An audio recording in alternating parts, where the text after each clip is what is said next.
When I intend to write, I try and get my area nice and sorted. So I get my desk nice and clean, I get myself a nice hot cup of tea. I sometimes go for a walk, I like to go outside, go to the beach to get some inspiration. And once I feel fresh and once I feel motivated, I'll be able to sit down at my desk for hours and just go at it until hours into the night, really.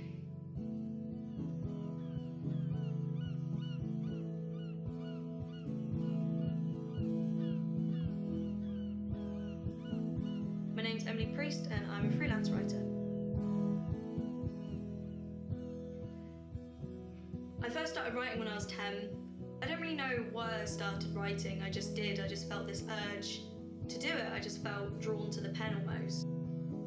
When I was younger, my father used to read a lot of older books to me, especially Frankenstein, which I read at quite a young age, inspired me to write and to do something very similar. I liked the worlds that other people could create, immortalised to a certain degree. I didn't realise it at the time, but the more I started writing, the more I was drawn to the page because I could encapsulate myself for anyone to see, even after I'm long gone, and I love that. I like to write prose, I like to write poetry. It's a conduit to reach someone else and be your true self, especially my poetry that's very raw and honest and almost bleeding. It's me. I'm really inspired by female poets in particular, so especially the more modern ones, so Ruby Kaur and Kate Tempest and Holly McNeish, especially spoken word poets and slam poetry. I think that draws into the sense that when I was younger I was quite a quiet child, and seeing people so confident and outspoken and so real really inspired me to do the same. I try to open up to people.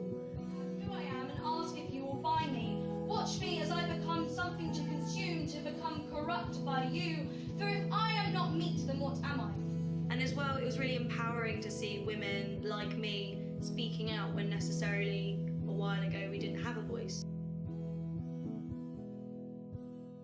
At a young age I was self-harming, and in 2017 I attempted suicide.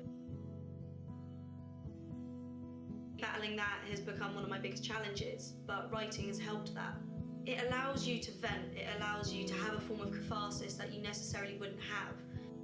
So I can write my feelings on a page and not be judged. I can write myself on a page and find peace and tranquility. Find what you love and let it kill you are perhaps the most powerful words I've ever heard. I even have it tattooed on my arm.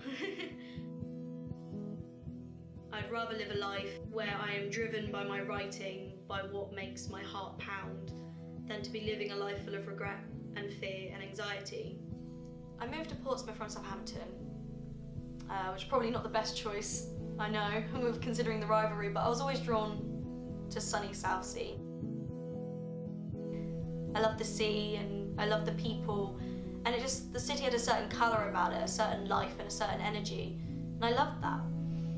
And when I started studying creative writing at Portsmouth University, I started opening myself up to a huge culture of writing in the city and a huge amount of people and a community that were both supportive and inspiring.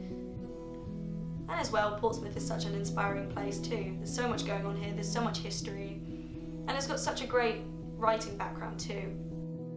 But I look at other writers as well who have made their mark, and I really aspire to them. And I hope that I can end up like people like that.